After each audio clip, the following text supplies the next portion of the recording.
Chris Renshaw here, and March is Women's History Month, so I thought it would be a good idea to highlight a couple of RPGs that were either designed by women or women had a large helping hand in. So first up, we're going to start with Meg Baker, who was one of the primary forces behind Apocalypse World. This right here, this is the second edition book, and if you've ever heard the words powered by the apocalypse, then that's referring to Apocalypse World. This book started a revolution in RPG game design that has allowed a lot of people to easily adapt this system and make their own custom RPGs. So this book right here, the setting itself is based on kind of like a Fallout sort of game, but you can take this system and there is a multitude of ways that you can go with it.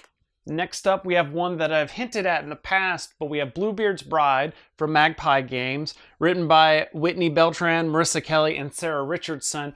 This takes place in an urban legend kind of fantasy game where people play different aspects of a woman's psyche, and it's kind of a horror tale because it turns out the man she married may have been a murderer. Next up, we have one of my favorite RPG designers, and that is Shauna Germain over at Monte Cook Games. Her setting for the Cypher system, known as Predation, is one I've briefly spoken about before, but just to recap, you are players from the future who get stuck in the past, back in dinosaur times, in the Cretaceous period, and not only have to figure out how to live, but somehow maybe figure out how to get back to the future.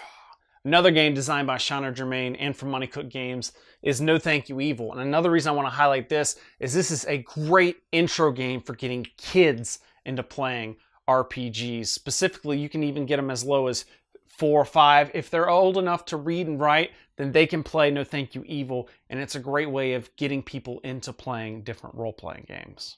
And then lastly, I want to talk about a game that I just talked about in a few episodes ago, but Legend of the Five Rings was also largely written by Katrina Ostrander. So there you go. There is just a fraction of the RPGs that you can find where women had a large helping hand in writing and developing. So let me know down in the comments below if there's any I missed that are your favorites, or if you have any questions about the games that I've shown here.